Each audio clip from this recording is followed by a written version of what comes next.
everyone. Welcome to Brew Jackets, a fun Blue Jackets themed podcast. My name is Kevin. Joining me tonight, we have my guy, Hefty Duck, and my guy, William. A lot of stuff going on in the Blue Jackets world today. Got a lot of stuff to talk about. The Blue Jackets get two big wins. They beat Pittsburgh 4-3 in a shootout, and they beat the Colorado Avalanche 4-1 this past Monday night. We're going to talk about that. Jeff Rimmer night, we're going to talk about that. Some Boone Jenner news, we're going to talk about that. Blue Jackets prospect Gavin Brindley had a big goal to help his Michigan Wolverines knock out Michigan State to advance to the Frozen Four. We'll talk about that. And so much more going on in the Blue Jackets world. So welcome to the show, everyone. Tons of stuff going on this week. Welcome in, y'all. Just want to do a big shout out to our audio listeners, and don't forget to like and subscribe and do all the buttons if you like our show. So first thing we got to cover is hearts and sympathies going out to the Jenner family with the news of their stillborn child this morning, and that's never easy. So just keep them in your thoughts and prayers, and they ask people to respect their privacy. So yeah, thoughts with you. So there's quite a bit of other things. Some other news from today is Patrick Laine's condo went up for sale today. I think it was like a 2.5 something ish $1 million condo. And this could mean, I think it could mean one of two things. Like there could be a third option, sure. So many players, when they come into town, their first year or two, they get one of the places that might be close to the arena or something. And then eventually they end up getting a house.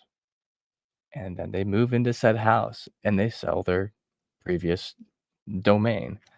So for fans and myself who really enjoy Patrick Laine, I hope that's what this means. I hope that he's moving into a house somewhere. Maybe they want to get outside the city or something a little bit, hopefully. Or it could mean that he's just like, I don't know, he's gonna quit the NHL.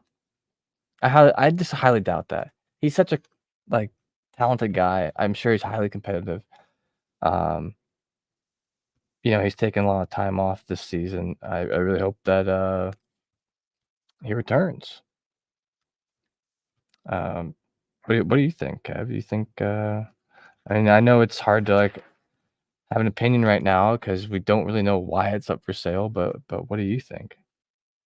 Honestly, I think it just comes down to this: is that maybe it means something that maybe in some hypothetical scenario that he's not going to be with the Blue Jackets anymore, and why have something that you in Columbus if you're not going to be there? But that doesn't seem very likely to me. What's more likely to me, what I think it is, in my opinion, just guessing here, that he's probably just selling it, and he's probably going to do what many Blue Jackets players have done over the years, which is go get a house somewhere in the Columbus area. Examples include Oliver Bjorkstrand, Johnny Gaudreau, Zach Werenski, Boone Jenner, and so many, Cam Atkinson, Nick Foligno, and so many other players that have played for the Blue Jackets over the years that have gotten a house in the Columbus area. And many of those players still have that house in that Columbus area that they picked, because just Columbus / the Columbus area in general is just a fun, great place to be. And it's a fun place to live, good for families and friends and just everyone else in between. So my opinion, I think that's probably what it is. If I had to take a guess, it's him just, selling his apartment and saving that money that he does get, and uses that money he gets from the apartment to pay for a house somewhere in the Columbus area. Yeah, that's very true. I mean, it could also be maybe it could also just be a money thing too. Maybe they wanna downsize, do something cheaper, make some money off this. I don't know. That's just unfortunate. I'm getting a little bit of feedback from someone, I think. Um, so let's go from that, which is some, like, mysterious, unknown news to something that we do know about, and that is Blue Jackets prospect William Whitelaw has entered the transfer portal. He had been playing over, at the University of Wisconsin, the Wisconsin Badgers, I believe, and, Yes. been playing hockey for them. He's entered the transfer portal. What I've seen some people uh, online think is that he could be going home to his home state of Minnesota, which is, as many people know, a huge hockey town Yep. It and hockey state. It's the state of hockey, whatever. is. Um, Hmm. It's just I listen, when Minnesota says they're the state of hockey, they're not lying. They're not talking shit. Like they legitimately mean that. Um, I've been to Minnesota 3 times and saw 3 Wild games up there, and it is impressive up there. They really do mean it when they say that Minnesota is the state of hockey because it is basically like Jesus Christ up there. It's just like a religion up there. the Hockey is lacrosses, they have hockey goals everywhere. it's hockey is everywhere in Minnesota. And when I was there a couple weeks ago, like second weekend in March, the high school hockey tournament for the state of Minnesota was there, and it was packed. It was crazy. All the places and all the restaurants and the bars and the stores had the state high school hockey tournament on the TVs there, and they were selling now 18,000 plus for all the games there. Wow. There were ticket scalpers there on the street. Minnesota high school hockey tournament. They have oh, yeah, because they have paper tickets, right? Yeah, yeah, Yeah. Oh, that's yeah. so So weird. so it's that. And then what the Wild game I went to when they played Nashville, that was sold out over 18,000 plus. Like they it's really state of hockey. So like Minnesota is not lying when they say that Minnesota is the state of hockey, and not just the Wild, but they have all good hockey programs there from youth to high school to college. So if that's the choice that William Whitelaw, Blue Jackets prospect, makes to go back home to Minnesota and play hockey there, it'll be perfect for him because that's just perfect for his development. And that's one of the places that you would want a prospect to be is in Minnesota. Yeah, absolutely. I mean, and if not Minnesota, maybe, Michigan, joining fellow Yeah. Blue Jackets prospect Gavin Brindley, who had okay, so for those who don't, like, keep up with it, the NCAA hockey tournament has or hockey championship tournament, I don't know what they call it, has been going on this past, week or so. So, Michigan State, we're gonna talk about them for a bit because Gavin Brindley, um, played won against Michigan University in the Big Ten finals. Yep. Hmm. But this is the for the regionals of the NCAA tournament, which Hmm. is separate from the Big Ten Yes. tournament. It's a little confusing, folks. It's confusing me. I'm trying to keep this straight. Oh, Uh, they're playing again, or they did play again, yeah. and this time, University of Michigan pulled off the upset. Do you have a clip of that goal? Yes, yes, Oh, yes. yeah. So Roll the it. s yes, so the setup is this, is that, like Hefty Duck said, in the Big Ten hockey tournament championship game, um, Michigan played Michigan State, and, Blue Jackets prospect Gavin Brindley scored a goal in that game, but it got called back for goaltender interference, and Michigan would eventually lose that game, in overtime to Michigan State. Both Michigan State and Michigan had good enough seasons to where they made the NCAA tournament. So just like the basketball March Madness, this is the hockey version of that. And both teams had a good enough season to make it.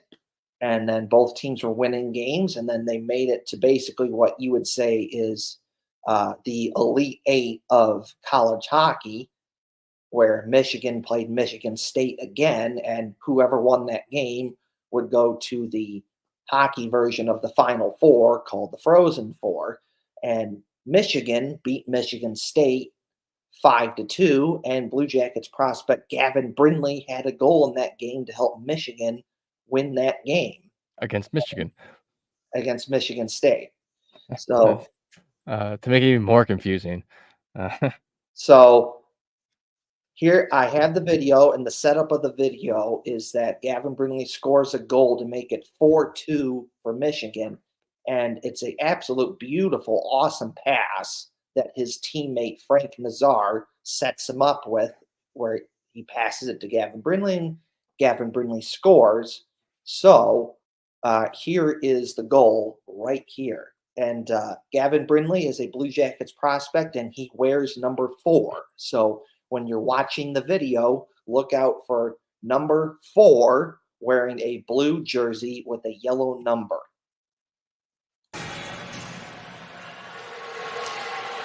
Three goals this weekend for Dylan Duke in a 3-2 lead for the Wolverines. Now Frank Nazar drives in. Between the legs, score! Gavin Brindley and a 2-goal lead for the Wolverines.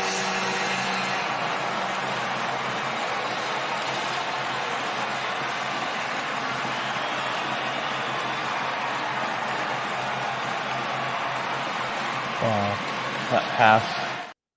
that pass was something else. Mhm. So, just for our audio listeners, I'll describe what just happened real quick because I can't Yeah. talk over the video.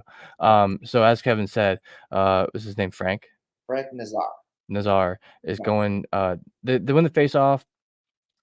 Michigan's on the left side of the ice, going left to right, and Frank Nazar is on the left side. And for his pass, the pass he made wasn't just like a little pass. He passed it like backwards through his legs.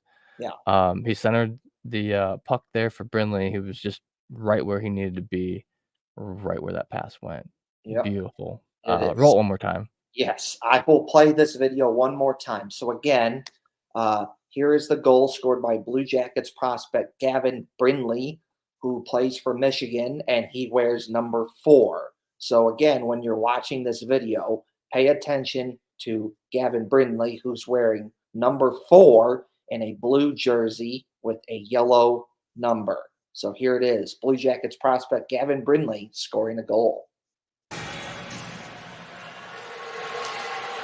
3 goals this weekend for Dylan Duke in a 3-2 lead for the Wolverines. Now Frank Nazar drives in. Between the legs, score! Gavin Brindley and a 2-goal lead for the Wolverines.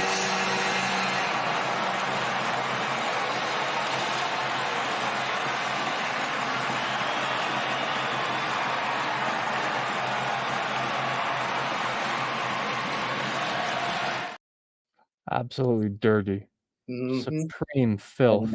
Yep, and Oh. then it's another video of the same goal. This is from Michigan Hockey's Instagram, but it's from a different angle to look at it. It's a different angle. So this one's an 11-second video. I'll show it twice so you can see it.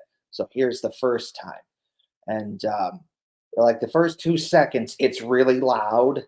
I don't know Headphone why warning. it's really loud. So headphone warning. It is what it is. But here's the video.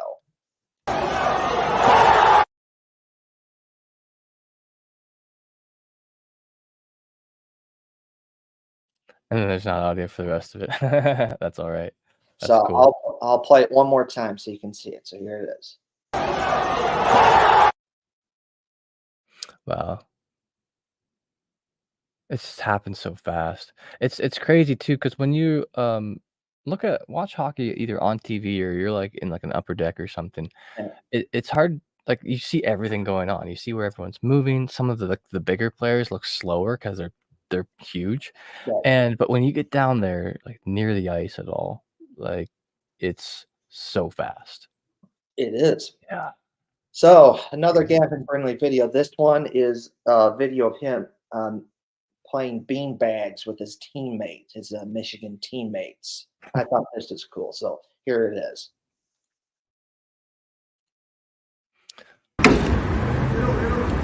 Oh, cornhole. Okay. He stepped in front of the line. Oh well. So, Yeah. Good old pastime of cornhole, man. That's a good one. yeah, so I'll show it one more time. Here it is.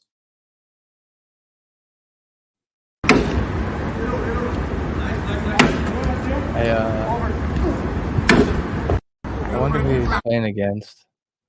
Well, his Michigan teammates. So, and then we have a video of Gavin Brindley getting off the bus. He's wearing a black beanie. Hey, me too.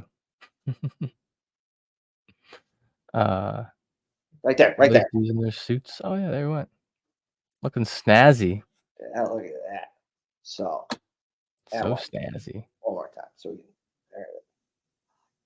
Huh. Man, I could imagine it being kind of tough to be like a college athlete. Imagine having to travel around everywhere and then also like doing your college work too. Yeah. Because I believe he's majoring in sports management. Yeah. Because we talked about that last week. Yeah. And crazy what these kids can do, man. Then this is a video that of Gavin Brindley taking a face off. So here it is. It's a 9-second video, and I'll play it twice.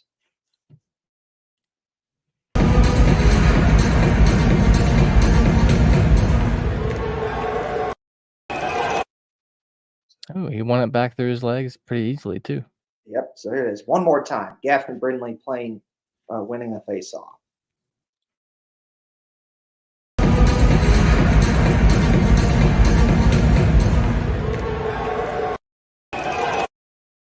That music's gonna get us copyright claimed for like 3 seconds. No, Yeah, probably not. no. I'm joking. It's a joke. And if we do, I don't care. We don't really make money off ads anyway. Yeah, well, true is whatever. Yeah. Okay.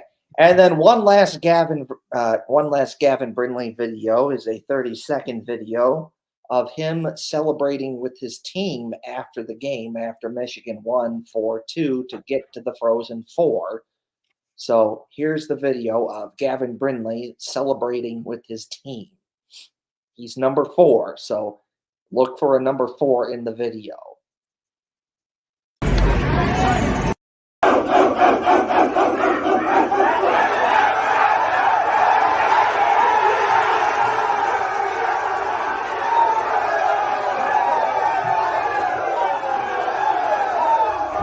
Yeah, I bet, especially after they lost to them in the Big Ten final. I bet that was huge.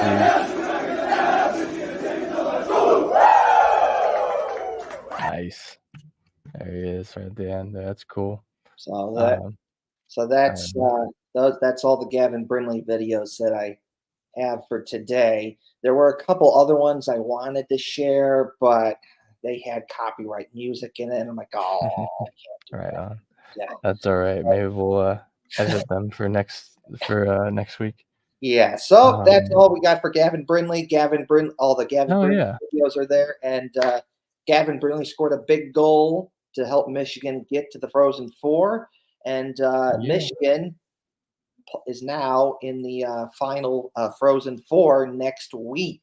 So yeah. So best of luck to you, Gavin Brindley. We hope you do well and continue to just keep cooking and dominating at Michigan. And whenever you're ready, come join the Blue Jackets with all of your Michigan friends. So I have some more prospect news and another prospect clip.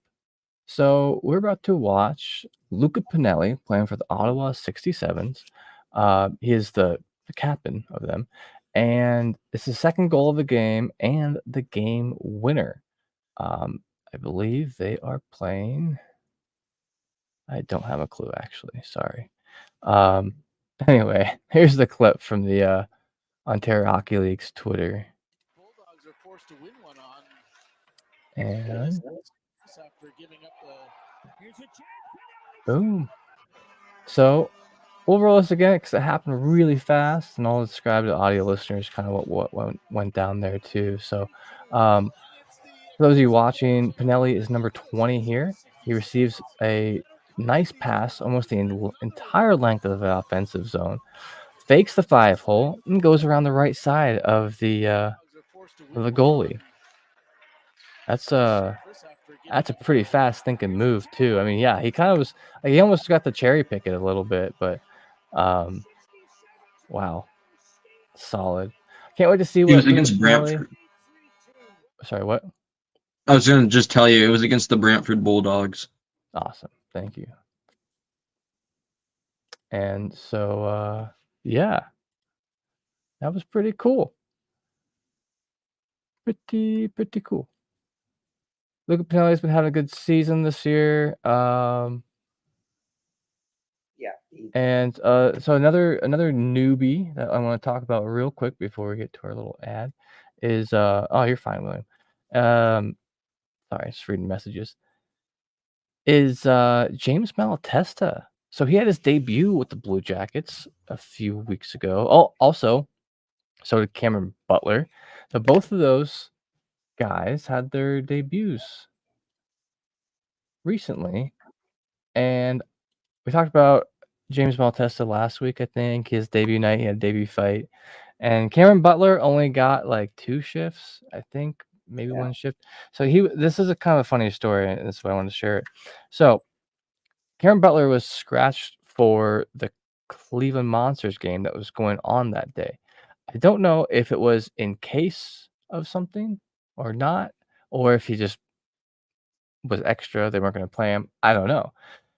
So he didn't get to play there, but the Blue Jackets called him, I think it was like a few hours before their game. Yeah. And he came all the way down from Cleveland to Columbus. From what I understand, he got there at like 6 o'clock or something, which is about an hour before game time. It's like 6 or 6:30 or something like that. And so I understand why they didn't put him in there for like 15 minutes, but you know, it was just impressive the whole way he was able to get everything ready to go and Right. get down there.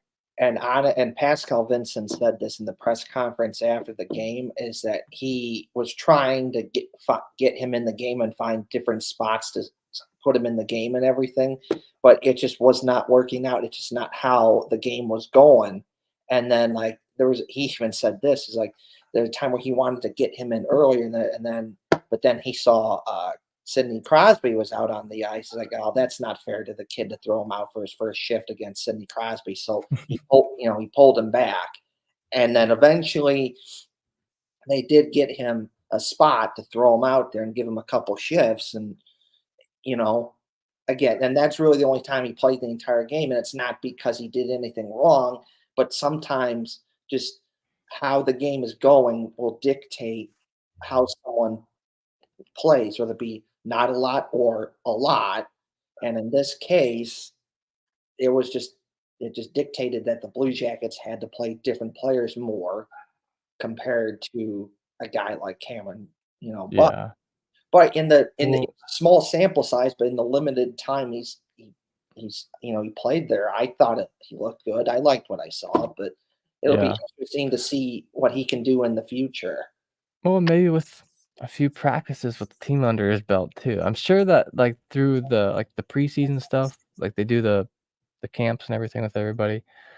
I'm sure there's something he was there for, but they just don't know him as well as the other guys that they've used before. So I'm also getting a little bit of feedback, I think, from somebody. If you got something playing. Well, it sounds like me coming through, which is kind of surprising. Anyway, so we'll talk about another call up and some other people here soon. But for right now, I'm going to go ahead and quickly do our ad reads. So, whoop, my document froze. There we go. All right. We know hockey games move fast, but with DraftKings Sportsbook, an official sports betting partner of the NHL, you can score faster than anything happening on the ice. This week, new customers can bet $5 and get 200 instantly in bonus bets. So, some odds for tonight, actually. If I can bring them back up. Tonight has a couple of good games slated. We got the New Jersey Devils versus the New York Rangers at 7:10. That's going to be a very good game. Rangers are favored to win. They're a minus 205 on the money line compared to the New Jersey Devils plus 170. The next matchup is also kind of interesting. It's going to be huge. This could be a potential playoff matchup here in the future too. The Tampa Bay Lightning versus the Toronto Maple Leafs. Lightning have a minus 115. The Leafs have a minus 105. So anyone's game, I guess. Yeah, download the DraftKings Sportsbook app with code THPN. New customers bet just $5 in the NHL and get 200 instantly in bonus bets. Only on DraftKings Sportsbook with code THPN. The crown is yours. Gambling problem? Call 1-800-GAMBLER. Visit www.800gambler.net. In New York, call 877-8-HOPE-NY or text HOPE-NY 467-369. In Connecticut, help is available for problem gambling. Call 888-789-7777 or visit ccpg.org. Please play responsibly. On behalf of Boot Hill Casino and Resort in Kansas, 21 plus, age varies by jurisdiction. Void in Ontario. Bonus bets expire 168 hours of issuance. See dkng.com/hockey for eligibility and deposit restrictions, terms, and responsible gaming resources. NHL and NHL Shield are registered trademarks of the National Hockey League. Copyright NHL 2024. All rights reserved. All right, I got one more quick one for you here. This is from Promisio. If you're an entrepreneur wanting to increase your profitable opportunities by 200% or more within the next 3 to 6 months, then stick around to the end because there's an additional piece to this offer that's unheard of in today's market. At Promisio, they provide a hybrid of done with you and done for you services that transform 5 areas of your business to make the biggest impact in the shortest amount of time. And it works with almost any business. They'll go over the details of what you offer, your process of delivery, your sales script, and your process for client acquisition and lead generation. They'll also provide you with a structured methodology for continuous growth and a drink of water. If you're unhappy for any reason, they'll refund your purchase within the first 14 days, no questions asked. Collectively, they have worked with professional NFL athletes, record labels, and sales reps from Inc. 5000 multi-billion-dollar companies. A few have messaged back saying that they now have too many leads to handle. Others have said that after using their services, they've been able to decrease their hands-on working hours by 50%, which has made a significant positive impact on their lives. One of the reasons it works so well is that they will be with you every step of the way. They're able to do this in part because they only work with 10 clients at a time to ensure that you are fully taken care of. Promisio is more than just a service. They're a vehicle to take you from where you currently are to where you want to be. As for the additional piece mentioned earlier, Promisio is giving new clients who complete the full program in 2024 1 month of free lead generation services with no management fees and no ad spend. That's 1 full month of free lead generation. Promisio promises entrepreneurs with a done-for-you solution and a predictable flow of high-quality leads, which also means more paying clients. If you want to strengthen the foundations of your business and get high-quality leads every single month, then reach out soon, as there are very limited spots available.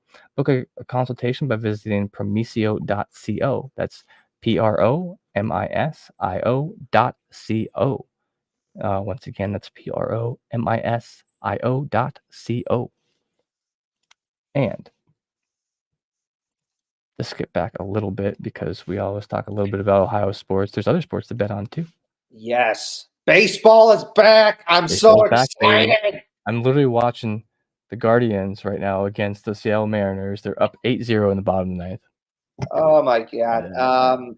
Baseball is back. Baseball is back. I'm excited. You can go bet on the Reds, go bet on the Guardians. I got tickets to go see the Blue Jackets and the Clippers play in like a couple weeks here, so that's going to be great. Obviously, so Reds, Guardians, go bet on the Cavs, the Blue Jackets, the Crew. Just so much fun going on in the Ohio sports world right now, and I just love it. And there's playoffs coming up too for hockey. Now the Blue Jackets aren't going to be part of that, but you can always bet on some other teams that you might think will win.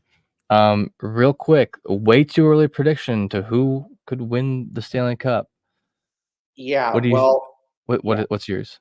Well, for my own selfish purposes, I want the Rangers to do it because if they get to the Stanley Cup final, that means the Blue Jackets get a better draft pick from them. Oh, yeah, that's right. Yeah, good call. Hell yeah, let's go Rangers. And we got, Jack Roslovic to kinda cheer for over there Yeah, too. yeah. Yeah, So Rangers, just do the win-win. thing. Just do the thing and get the Blue Jackets a better draft pick. They've been doing really good this year too, and I haven't been able to keep up with them too much lately, but from what I understand, Roslovic is somewhat working out with them. Um, and, we'll think about that next week. I wanna do check-ins with the people we traded away. Yeah. We checked in with Emil Bemstrom last week, and we don't need to do that again because he was, scratched, twice in a row Hey, against the Blue hey, Jackets. that's it. Hey, we're getting a draft pick from him too. So I thank you. know, isn't that crazy?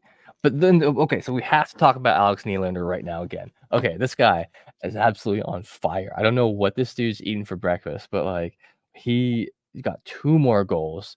He was on a hat trick watch in the Monday's game Yeah. against the Colorado Avalanche, who Right. are, I believe aren't they like the number 2 team in the league or something? Hmm. Like they're way up there, and it's crazy that the Blue Jackets this year, they've beat teams such as the New York Rangers, Yep. the Boston Bruins. Yep. They beat the Colorado Avalanche. They Vegas. beat Vegas. Okay, Mm. what's up with this? I mean, it's hockey. Anything can happen any night. Sometimes too, I think that maybe other teams are underestimating them. They're like, "Oh, we got this." When like, uh, the Jackets are a very young team. Mistakes are gonna happen, and people with more veteran teams are gonna be able to take advantage of that easier, and I think that's kinda what happens sometimes, but they messed up. I don't know what they were thinking. Boy. Dude, this guy's a machine. Mhm. I think what it is just this is that Alex Nylander, in his time playing hockey, not just in the NHL, but even in the minors, has shown that he can be a good player. It's just a consistency issue that he just hasn't been able to put it together 100% completely. And this up and down and everything, I think that you can only do that for so long. And then it just comes to a point where you're eventually done, that you only get so many shots at this, and then you're just done.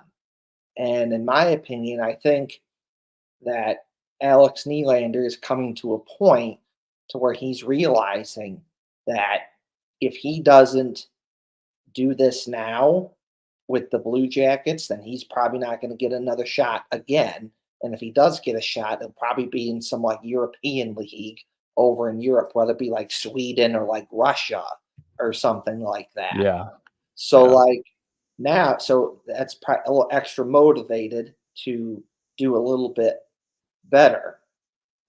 I also do think that he was basically in the Penguins minor league system for 2 seasons, and he wasn't doing the whole up and down thing all the time.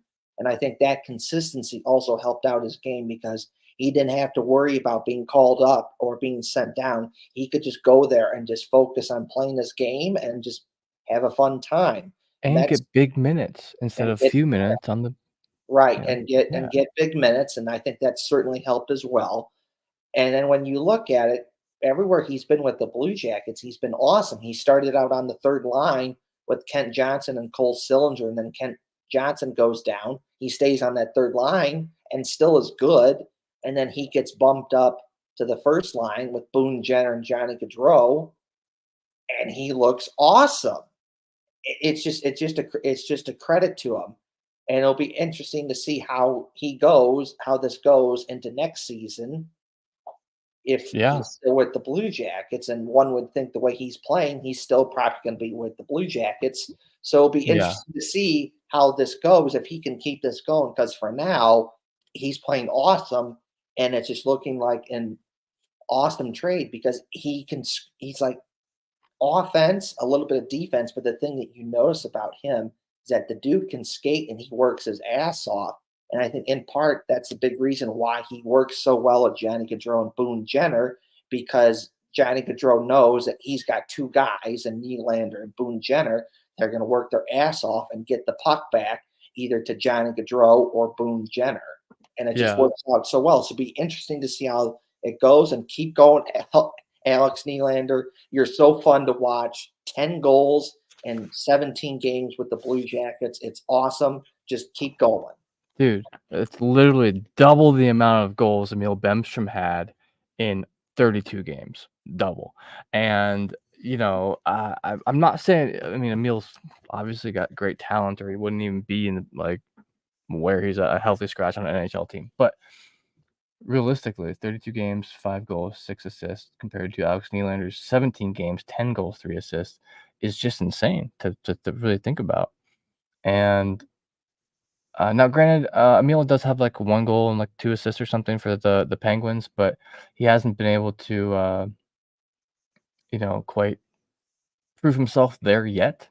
Maybe he'll get the chance. I don't know. But it's funny because Alex Nylander actually has worked himself up all the way since he's joined, to 17th in the points in points positioning, which the players who have had more games than him, which, to be fair, defenseman Jake Bean, defenseman. Bemstrom had 32 games. Olivia has 47 games. I'm not even going to mention the defenseman, and I'm 100% letting Patrick Laine slide on this one. So, yeah, it's really just them. So this kind of leads me into the next topic a little bit, and that is going to be the Columbus Blue Monsters. It's been we were just talking about people getting dragged back and forth a whole bunch, and the first one I want to talk about is David Jiricek. Okay, so something weird happened last week where he was an emergency recall, and he was for Zach Werenski. And Werenski was then able to play in the game that night. So once Werenski, Jiricek had to fly all the way to Colorado, and didn't get to play because Zach Werenski was then healthy. And so because Werenski was healthy, he had to be due to the emergency recall, he had to be sent back down to Cleveland and never got to play in either Cleveland's game or Columbus's game. So it's unfortunate. It is weird how it worked out. And he just got recalled again yesterday. So I'm not sure if that's in preparation for someone not being there, because last game, or did they send down? No, they had to send down Jay Christensen because again, these 8 games, yeah. these emergency recalls that the Blue Jackets have been doing, and every team does this. It's not just a Blue Jackets thing, but there are certain rules to this that if you emergency recall someone, you can only use them for so long before you either one of two things. You either have to call them up officially and use just a regular call up, or you send them back down. And the thing is that every team has to be careful with this, is that they only get 4 spots to recall someone. And after the 4, that's it. You're done. You can't do anymore. And the Blue Jackets, they still have some games to go here to finish out the season. And you don't want to be in a spot to where you used up all your recalls and then you need a player and you can't do it. So that's what happened with Jay Christensen, is that he had played the amount of games that you are allowed to play under the emergency recall, and they had to send him back down because they don't want to use an extra spot for a recall that they may need to use later on in the season. They've already had to use one of them, and that one was for Brandon Gaunce because they did not have Sean Corrali at that point in time, and they were a little weak at the center position, and you need centers. And so they needed to do that. So now you're down to 3. You're down to 3 spots for recalls, and you have to be careful with this. So that's why Jake Christensen had to go. It's not because he was playing awful or anything. It's the opposite. He was playing really good and making a name for himself, that where you can make the case that he probably should have stayed up if not for the emergency recall. And he probably has a spot, at least fighting for a spot next season. So he played really good. It's not because he played terrible. That's just how it goes. And they needed someone to bring up And David Juracek was that guy because they basically used just about every other option that they've had. So And maybe they're like, hey, the fans might like this too. It's the end of the year. Throw 'em a bone. People want to see him sometimes. Yeah, there's that too. So it's really just like a fine balancing act that the Blue Jackets are going to have to do for the rest of the season with this recall thing, and just figuring out, okay, who can they use and who can't they use. So David Juracek, show us what you get. You listen.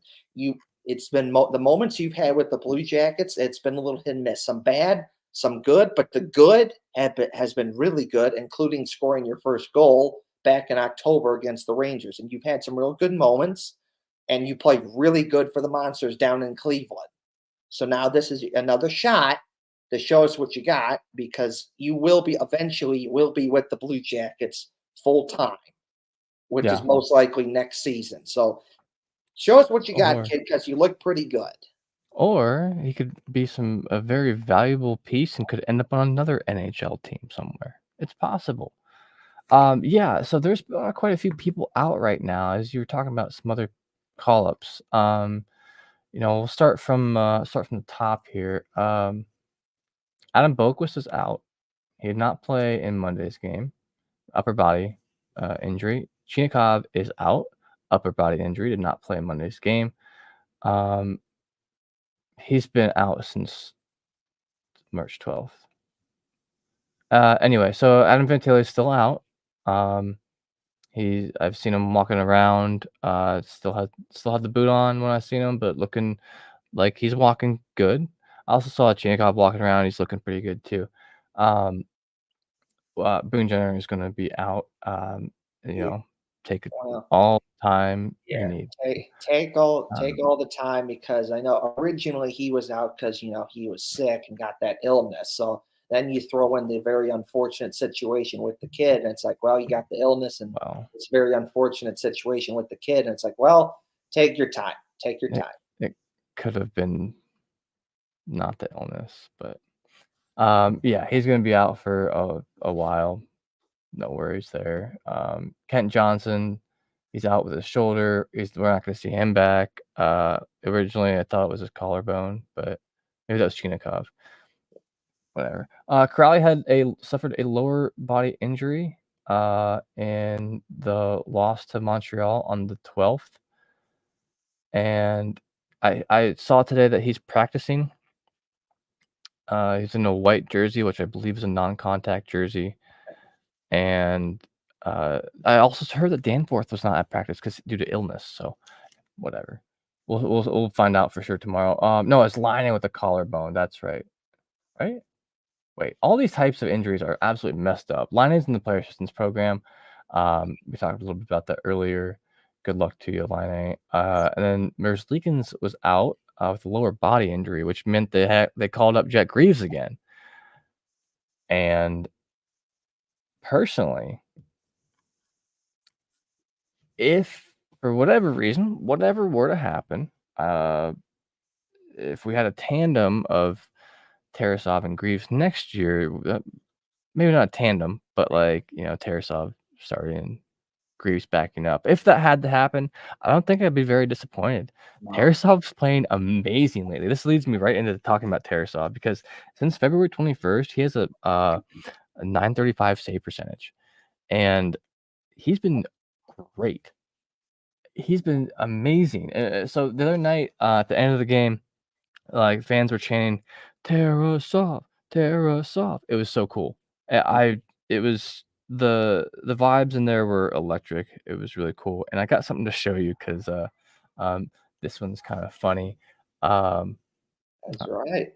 Because the setup for this is, of course, Hefty Duck does write his own articles for a hockey website, and so because of that, he gets to go to Blue Jackets games and cover them, and write some articles, and then he gets to ask questions. And what do you know? Look, there's an interview after the game where the Blue Jackets won 4-3. No, where the Blue Jackets beat the Colorado Avalanche, and there's Hefty Duck right there in the corner. I mean, here's Daniil Tarasov, and they're asking him questions about like how he felt with playing and everything like that. And yeah, if you look right there, I'm in the bottom right corner. I don't know if I should play this because I believe this is Valley Sports. I don't want to step on anyone's toes, but you can go see it on the Blue Jackets social media and see me blinking and smiling a lot in the background. Why don't you could turn off the sound and play it? You know Yeah, what? it It was should like just be fine. huge help tonight. I mean, from the fifth line, from our fans, and when we played in front of them, we can play bad. I mean, it was really helpful tonight. Yeah, it was like So huge. he was just asked about if he had heard. I do remember this now. He was asked about if he heard the crowd chanting his name, and he had been off the ice and had to get ready to come back for like the first star or something like that. Um, and you know he didn't hear it. So we got a comment real quick too, and we were just talking about this, so I think this is a pretty good question. So Deborah Hallwaddle says or asked, "Where does this leave Elvis?" If we were talking about the tandem, it's a very good question, and like I said, I'm not discounting that he he had some great seasons with the Blue Jackets. He could probably do it again, but his time here it's just like run its course somewhat. Now, if the improvement is there, and also, there was a report like a couple weeks ago how he could be toxic. Like I think Jason Newland wrote a report about that. Some of his former teammates from like when he was a kid talked about it. I mean, people grow up and change, but so it just seems like there's so much. I mean, at least from the fan side, you see a lot of complaining about Elvis, and yeah. As far as what could happen, if there were a trade, they'd have to retain salary. He has like a over $5 million contract, and that's just a hard one to move with the way, although he's incredibly talented, the stats are showing not so good things the last few years. It is what it is. Yeah. And With a better defense, maybe he could do better. Sure. What goalie couldn't? But trading, buying out the contract, we'll see what happens in the season. trading him in the offseason does make it easier because the flat cap goes away. So then you Yeah. don't have to deal with those types of shenanigans anymore. You don't have to worry about that. You can just say, okay, even if you take some of it, it's not going to be as big of an issue because teams are going to have more cap space to deal with. So you don't necessarily have to worry about, oh, how am I going to make this trade work because of flat cap? And do I need to get like 2 other teams involved just so I can get this Good trade done? broker, yeah. Or now it's just going to be like, oh, okay, this team wants Elvis Merzlikins, and I can get it. It's going to be a lot easier, and I can get it done. I don't have to worry about a flat cap. Yeah. Yeah, it's just so, yeah. The way that Tarasov's been playing, I'm pretty sure there's quite a few people who wouldn't mind that, but time will tell. I hate saying that because no duh, but there's been so much talk around it. I'm sure the thoughts from other teams and other people have not completely left their mind either. So, real quick, the last 2 things about the title I hadn't mentioned yet, or do you have something to add on to that? Well, I just say this, that if me personally, I don't see the Blue Jackets doing this, but if it was up to me, I'd basically play Daniil Tarasov for like 99% of the games the rest of the season. The only exception is this upcoming Saturday and Sunday, the Blue Jackets have a back-to-back. Saturday, they're home against the Flyers. Sunday, they're at Carolina playing the Hurricanes. And that's where I would pick to play Merzlikins in one of those games on the back-to-back. And then after that, I just go for Tarasov. Yeah. Dude, it's crazy. There's just under 2 weeks left in the Blue Jackets season. Last game is gonna be April 16th. Mhm. We're gonna be there. I'll be there in a slightly different capacity, but I will be there. I'll be able to meet some people at the Cannon and say hi and pictures. So, Yeah. like I said, last two things that we had in the title, that I just wanted to say real quick is a big congratulations to Jeff Rimmer, and he has spent 20 years. I know I've heard his name a million times, and every time I say it out loud in public, I'm like, it's Rimmer, right? Rimmer. Congratulations to him, man. It's been 20 years with the Blue Jackets, I believe, and he's had an almost 50-year career in broadcasting in general. He started out at the Expos with none other than Terry Tito Francona. Or at least that's where he had been at one point. Because I was at the game and the tribute they had for him, they had Terry Francona on there. It was really cool. They had other people too, like Bob Costas. They had Wayne Gretzky, congratulate him, and a couple other people who I kind of don't remember everyone. So congrats, Jeff. It's been real good. I've really enjoyed listening to you for many of these years. In fact, some of what you've done has definitely inspired me as a journalist and podcaster myself. And big kudos to you. A round of applause. I'm not gonna clap into my mic, but I'm just saying, round of applause for Rims. Yeah, Jeff great. Rimmer is just an iconic Blue Jackets legend. He's always going to be, even years from now when he doesn't have the job anymore. He's always going to be the TV voice of the Blue Jackets. He's just that good and just that iconic. You name a big moment in Blue Jackets history, and more likely than not, he's probably called that, from a big goal, a big save, a big win, whatever it's ever been. There's a good chance that Jeff Rimmer has probably called it. And one of my favorite calls that he's ever done for a Blue Jackets game was during the 2012-2013 season. The Blue Jackets are in San Jose and they're down a couple goals. And then late in the game, the Blue Jackets score 2 goals to make it 4-3. And after that, Jeff Rimmer, made the call and he's really excited and everything. And he said something that still to this day I always remember, which is Jackets never say die.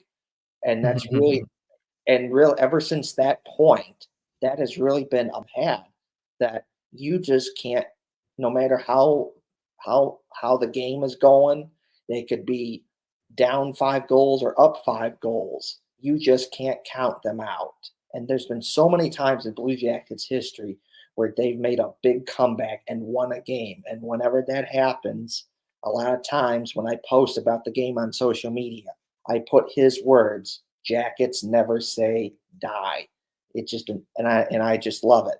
And then his calls, many overtime winners, the series and to win it against Tampa Bay, and just so many big moments that are just awesome, and I'll always remember them. So when the season is done, it'll be sad to see you go, but thank you for everything, Jeff Rimmer. You are an iconic Blue Jackets legend, and you'll always be remembered, not just for the Blue Jackets, but just Ohio sports in general. The Reds for years had Marty Brennaman, an iconic radio legend for basically almost 50 years, calling the Reds games and calling some of their big moments, like the World Series wins in the 70s, the World Series win in the 90s, and just so many big time moments that he did. And his iconic thing every time the Reds won the game is, and this one belongs to the Reds, and just so many big time moments. And of course, the Indians/Guardians, they got Hamilton, and he's called so many big time. Hammy. He's called so many big time moments for him, and just you put Jeff Rimmer, Marty Brennaman, and Hamilton in there, and it's just a great group of Ohio sports legends that have called so many big moments, and it's just great to see. And thank you for everything. Yeah, big thanks, Rims. Like I said, enjoyed you for many years now. I hope you have a great time in your retirement. I saw a headline that said that he might be looking to help the the new people come into the industry or something, or I'm not sure what they meant by that. If he's gonna try to teach you something, that'd be cool. So the last thing I have to mention then, other than when we do our ending sequence here, is Ted Carter dropped the puck on Monday night, and on Saturday night, former coach Ken Hitchcock dropped the ceremonial puck. So how cool is that, man? Dude, Ohio State and the Blue Jackets been those two names have been in the conversations a lot more lately. A Mhm. lot more. I mean, they Yeah. had the president Ted Carter from Ohio Yes. State And dropped the puck. And oh, hey, real quick, I want to talk about this before you get there. yeah, Some people online were a little bit miffed because so unfortunately the Blue Jackets regular captain was out for that game, but there's the alternate captains in Goodbranson and Zach Rowensky, and Zach Rowensky is the one who took it, and he happens to be famously known as a Michigan guy. So some people were a bit miffed about that, but he's also, I mean, he is the heart and soul of the Blue Jackets. I yeah, mean, yeah. Look, yeah, I know. Look, I have to call this out. I've called this out many times, but I just got called out again. Is that it's not a group? It's not a big group of people. It's not. It's a small group of people in the Blue Jackets fan base that are so obsessed with Ohio State that they just get this weird hate boner for anything to do with Michigan related involving the Blue Jackets. And yes, I understand, everyone on this show likes Ohio State, and no, we don't like Michigan. I understand that. But you're being weird when basically, metaphorically speaking, kind of poo your pants because the Blue Jackets did something with Michigan. And it's just like, you just can't do that because, one, it doesn't really matter in the grand scheme of things because they're not playing at Michigan anymore. They're playing for the Blue Jackets. Like, people leave that college stuff behind in college where it belongs. There's that. yeah. But Hate the also, team, not the player. yes, there's that. And then another thing is that we've said this on the show many times, but people need to keep hearing it, which is Michigan is historically good at hockey. Time and time again, they're good at hockey, and they're in the NCAA tournament, and they're winning Big Ten championships, and they're in the Frozen Four, and they're winning national championships, and they put out good talent. And the Blue Jackets have been one of those teams that have been benefited in a really good way from Michigan being good at hockey, like Zach Werenski, like Kent Johnson, like Nick Blankenberg, like Adam Fantilli, like Jack Johnson, and eventually Gavin Brindley's going to be here. So, like, that's Yeah. just how it is. The Not Blue to Jackets, mention the Hughes brothers. Did all of them go through there? yeah. Well, Yeah. Jack Hughes, no, but Okay. two of them. The Luke Hughes was playing there. There's tons of Michigan guys all over the NHL, Yes.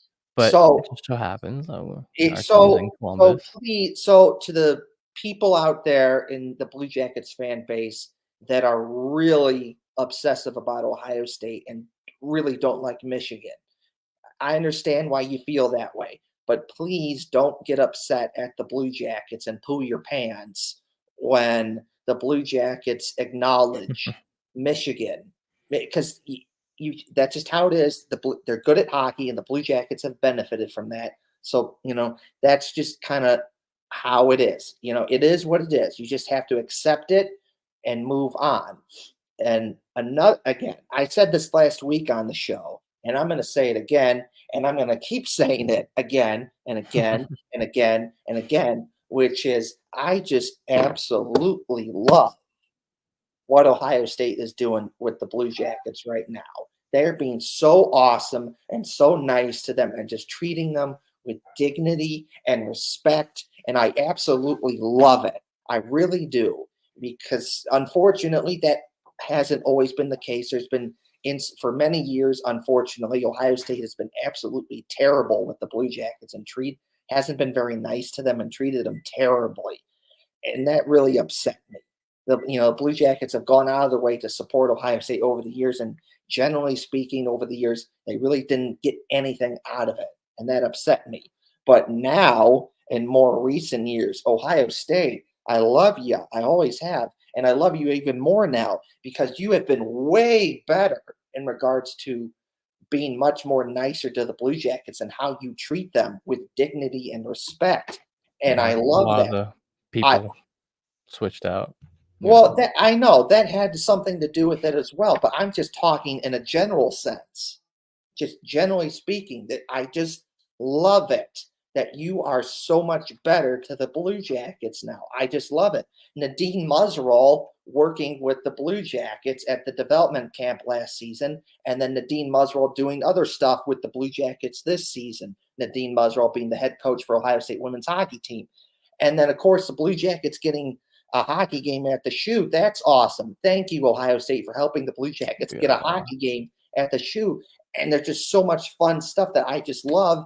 And just keep going, Ohio State. Keep going. Keep going out there and supporting the Blue Jackets and being nice to them and showing respect and dignity for them and keep working for them. It's just great to see. And I suspect that we're going to see more of this in part because Ohio State and the Blue Jackets working together and the Blue Jackets getting a hockey game at the Shoe. So it's like it's going to continue. So I just love it. It's great to see.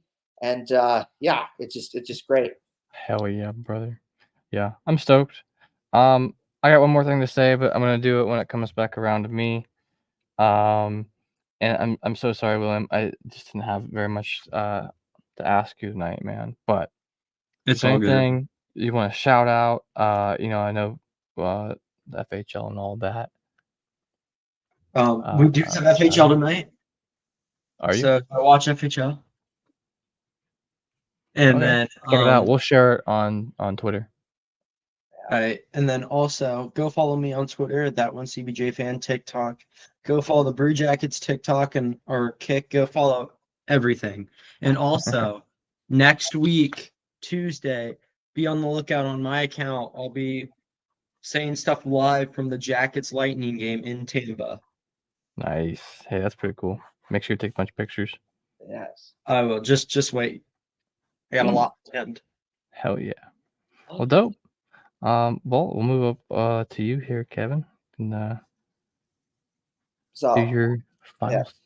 So like I said in the show, I'll just say a couple quick things here about the 2 wins that the Blue Jackets got. This past Saturday, they beat the Pittsburgh Penguins 4-3 in a shootout, and I loved it.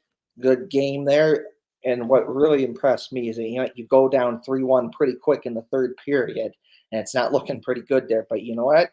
They get 2 quick goals. Kirill Marchenko puts one in to make it 3-2. Then Zach Werenski scores to make it 3-3.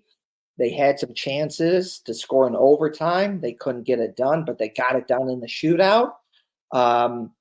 I thought that I was kind of nervous that they were going to piss that shootout away because they were just being too cute and fancy and not really shooting the puck, just one too many moves and everything. Kirill Marchenko, I know you scored on a one-handed fire poker goal earlier in the season, so that's probably why you thought that. But my opinion, you are a really good shooter, so you got a good shot. You've shown it time and time again. You can score goals. Please do that in the shootout, especially. Just my opinion. Alexander Texier, another awesome goal in the shootout where he just makes like one move and then just shoots it, blows it by the goalie. Awesome. And Damon Severson with an awesome goal in the shootout that basically was the game-winning goal in the shootout with a nice little quickly, forehand, backhand goal to score. And then Elvis Merzlikins making the big save to end the game. That was great to see. And, of course, you beat Pittsburgh, and that's always good. And always sending home those Pittsburgh fans that come to Columbus home with a loss. That is always great. That is always great. It warms the heart. It does. Warms the soul. It does. And if you know this, if you're a Blue Jackets fan, you know this, that you've probably been to a game where the Blue Jackets play Pittsburgh in Columbus. And a lot of the Pittsburgh fans there, are just awful, and it's just not a fun experience to be with. So it just feels great when the Blue Jackets win. So you can just kind of okay, say bye, get out, bye. You came to Columbus to see your team lose. Bye. Thanks for spending your money and helping our economy, but bye, get out. You saw the team lose. Bye. Go on, get. Yeah, go on, get bye. So that was great. And then this past Monday, the Blue Jackets had one of their best games of the season, beating Colorado 4-1. And honestly, that 99% of that game belonged to the Blue Jackets, and minus that one goal that they get scored on, there really wasn't a lot going on there for the Avalanche. And the Blue Jackets played a real good game. Alex Nylander scores 2 more goals in that Hell game. yeah. Kirill Marchenko scores a goal from a beautiful pass from Erica Branson. That was awesome. Cole Sillinger gets another goal. So Daniil Tarasov, outstanding game. One of the best games he's played all season. And if he keeps this going, it looks like he's going to be the guy, number 1 starting goalie for next season and beyond. So that was just great to see. Awesome game for Daniil Tarasov, and just 2 awesome games by the Blue Jackets. That was great to see. And now you just got to keep it going, finish the season out strong. You can do it. Not going to be easy, though, because the rest of the games against the Blue Jackets are against teams that are fighting for a playoff spot. So that's not going to be easy. But you know what? The Blue Jackets have shown this season and other seasons that when they're on, and they can be hard to stop, and they can be hard to play against. And they've gotten some good wins against some good teams. So just keep going, and it'll be interesting to see how this goes here. As for, I do have some stuff to show, like I always do.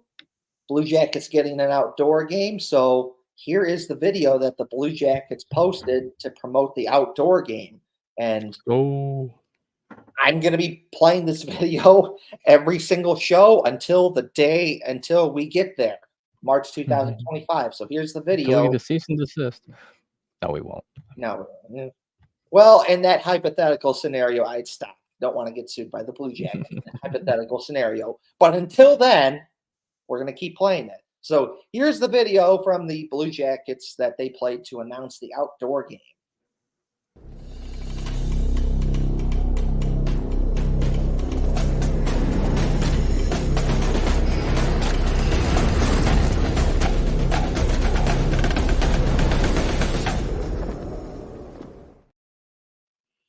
So excited. I'm playing that one more time.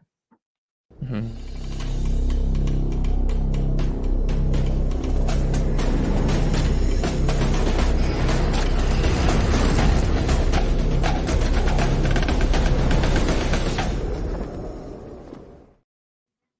So there it is. That's the video from that the Blue Jackets posted to promote the outdoor game that the Blue Jackets are getting at the shoe. It's going to be great. I'm going to be there. And if you have the chance to do it, I strongly encourage you to do it, because it's going to be a fun time, a great environment. And this might be a once-in-a-lifetime opportunity that the Blue Jackets may not get again. So if you have the chance to do it, I strongly recommend and encourage you to do it if you are able to do it. So go do it if you are able to do it. And like I always do on every show, it is the picture of my brother's dog, Cooper. Coop. Every time we do a show, I show a picture of my brother's dog, Cooper. William, unmute and say it. Coop! There it is. There it is. So there's a picture of my brother's dog, Cooper. So there's that. You should totally subscribe to our YouTube channel and like, share, and everything, because that really helps out the show. Do it. Yeah. Subscribe to the YouTube channel and like and share and subscribe, because that helps out the show. It really does. And obliterate that like button. Yes. And, What if I told you? And what if I told you there was a cow that looked like an Oreo? Double stuffed? Oreo cow? So here it is. This cow looks like an Oreo. Oreo cow. Oh yeah, that's double stuffed for sure. I It's just a I big saw. boy. Yeah, he is a big boy. I just saw this on Twitter, and I just had to share this. It's a cow. It's a picture of a cow that looks like an Oreo. So there's that, and yay! This is just one of my favorite pictures of all time from the Blue Yeah. Jackets. Anyways, okay, so there's that, and one last thing for me is, like I always do, you should totally check out Union Blue Soldiers, a fun Blue Jackets themed fan group that I help run. It's mine. I run it. So we got a lot of fun stuff planned for the upcoming year. It's going to be great, and go check that out. It's just going to be great. And then one last video for me is it's Stinger kind of Moon and Brutus. I think it just kind of. Anyways, here it is.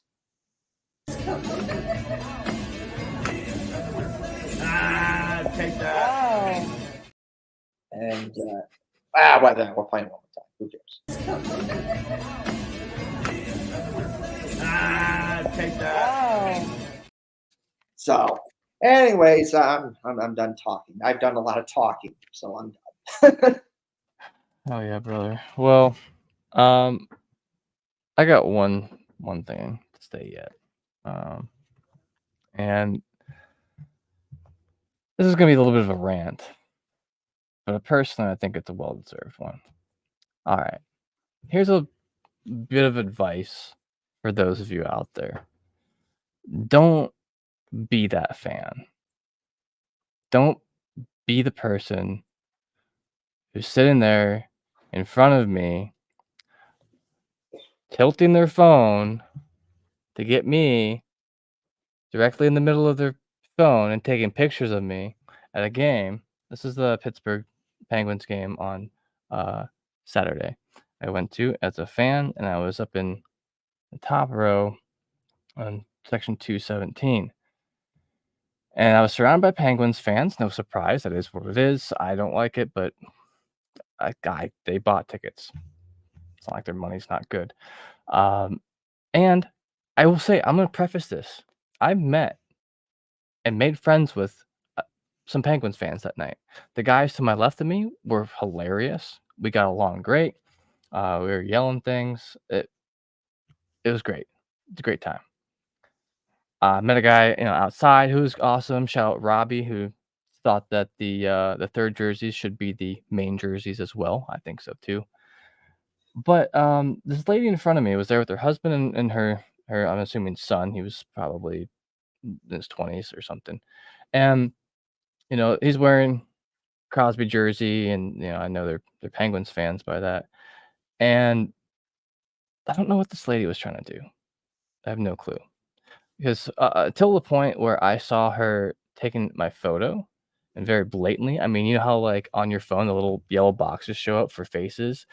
There was like the side of her head and the side of her son's head, and the one square was on my head. And I saw it later too. Okay. So I said something. I go, hey,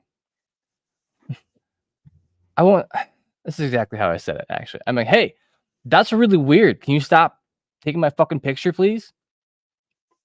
She did not acknowledge me. She didn't turn around. The people in front of me did not acknowledge me one time this whole night, which was super weird. And so I see her later on taking my picture again. And so I speak up again. And mind you, I hadn't had any, I wasn't drinking that night. I wasn't being drunk and belligerent. I was just kind of mad at this point. And I'm like, I told her the same thing I told her the first time. Stop taking my picture. I don't like this. You're weird. Stop. She then kind of turned her she hit her power button real quick and flipped her phone back over. Okay. Whatever. So then later on in the game, after one of the Pittsburgh Penguins goals, I'm sitting there, I'm like, ah, damn, like, so it goes. Mind you, I was sitting beside one of my friends too, so we were kind of like talking a little bit the whole game. So I don't know if she heard me like talking shit about something and wanted to get my picture or start some shit. I don't know, because I look down and she's taking a video of me. So I'm like, she's trying to get my reaction, that like how like sad and disappointed I would be after like they scored a goal or something. And so I look right at her. I look right in her camera, and I start saying, "Hey, this lady's taking a video of me. This is even getting weirder." And the people next to me, the Penguins fans next to me, my left side, they noticed it was going on. The Jackets fans to our right noticed it was going on. Everyone around us noticed it was going on, and this lady never once turned around to say anything to me, to look at me. And I'm being very loud. If she heard, like, I'm kind of causing a scene at this point because it's pissing me off. And it happened one more time, and then at one point, she had set her phone on her leg with, like, her photo gallery open, and I can, like, look down and I see like, the photos of me on her phone. And I see the video of me on her phone. And I kinda lean down in between them, and I go to my buddy, I go, "Hey, man, you see this? I can literally see myself on her phone," and I'm, like, right in between her and her son, like, trying to get her to say something to me or delete them. Like, this is weird. Like, I'm in public, so there's not really an expectation of, like, privacy, but when someone expresses themselves as being uncomfortable with you, um, in that way, I'm at a home game for the team I'm rooting for, right? There's nothing wrong with my behavior of cheering for them. I don't know what to deal with. Anyway, so all this happened. Eventually, it stopped happening, and eventually, the Blue Jackets did pull out the win, and, that was even sweeter when they won. I wish she would've been videotaping me at that point, but also not because, I'm not looking to try to get in trouble, like, with the Blue Jackets organization at all. I'm not looking to start shit at a game. I'm not looking to be that guy. What I'm looking to do is to sit down at a game, and enjoy myself and not be made uncomfortable by visiting fans. Hell, I would say the same thing if it wasn't a visiting fan, but maybe then they knew me if it was like a Blue Jackets fan. But Yeah. it was just it's just so weird. And I know there's the stigma about Pittsburgh fans. I mean, I saw some guys who are extremely drunk. You know what I would liken Pittsburgh Penguins fans to? And don't take offense to this because you know how you are, and that is Cleveland Browns fans. If you ever been to the Muni Lot on a Sunday game, you know how crazy that gets. Some people are there, don't even have tickets for the game, they're just drinking. And there might not have been like all that extreme, but there were those types of people there, yelling in the concourse, starting chants in the concourse, being drunk and belligerent. And it's like, um, thanks for spending your money here and helping out the team. You're more than welcome to come to a game, but please be respectful. Mhm. That just seems this just doesn't seem like an outrageous request. And I felt very uncomfortable by that lady. I mean, I really I probably should have just gone and got an usher or talked to security there or something because yeah, that's not acceptable. I don't like that. Nah, Anyway, don't be you that fan. yeah, you're not. What you explain is a very unfortunate situation, but it's not the first time that there's been stories of Pittsburgh fans at Blue Jackets games in Columbus that have been absolute idiots. Doing let's go Pens chants during the national anthem. Ugh. I've heard stories of them. I know one. I saw one pushed one of my friends down. Tried to push one of my friends down. He almost fell down. Some of them trying to start fights. One of them Someone get arrested. one of them years ago spilled beer on one of my friends' mask and a whole bunch of, and then during the 2017 Stanley Cup playoffs, game 4 against the Penguins, the Blue Jackets won that game 5-4, and I was at that game and it was a fun time. But I saw this on Facebook after the game. I was at my hotel room in Columbus and I was, on my iPad looking at stuff on Facebook, and this popped up and it went viral all over Facebook, which was it was a picture of a Penguins fan wearing a Sidney Crosby jersey, getting walked away in handcuffs by the Columbus police. And the reason for that is because he punched a dude and he tried running away, but then the Columbus cops got him and got his ass out of there. So it's like, this isn't, there. I know that for this is it's not an entire Pittsburgh fan base thing. Sure. It, Yeah. I it's met not. some great people that night. Yes. They were just like me. Yes. I have too. I've met some people that like the Penguins that they're not idiots. But the unfortunate reality is that when it comes to when the Penguins come to town, a lot of these people are just assholes, and it just makes it for not a very fun experience. I've seen this on Twitter many times where people said that I love the Blue Jackets. I love going to Blue Jackets games, and I don't miss a game. But even the game against the Penguins is even a game that even I don't want to go to because of the Penguins fans and just how they don't make it very fun. And some people have said that they feel like if they were there, that they might say something and then they might end up in jail or something because of how some of these Pittsburgh fans act. So, that it is a thing. It's unfortunate that it is like that, but that's just how it is. But interesting enough, it's only a regular season thing because you don't hear that stuff when the Blue Jackets have played the Penguins in the playoffs. There is none of those issues. And I didn't experience really any of those issues when I went to the playoff game in 2017 when the Blue Jackets won 5-4. So it is what it is. It's just this is something that you're just going to have to accept that unfortunately, if you go to a game in Columbus where the Blue Jackets are playing the Penguins, you're going to have to deal with a lot of kind of idiot Pittsburgh fans because and you're making a bad name for yourself to these Pittsburgh fans that are doing it. You're making a bad name for all the other Pittsburgh fans out there that don't do the garbage. But this is unfortunately how it is that if you go to a Blue Jackets game in Columbus and they're playing Pittsburgh, you are going to have to deal with some shenanigans and other dumb stuff. But it's like you said, Hefty Doug, it's even more rewarding when the Blue Jackets win and you can send those Pittsburgh fans home with a loss. Yeah. And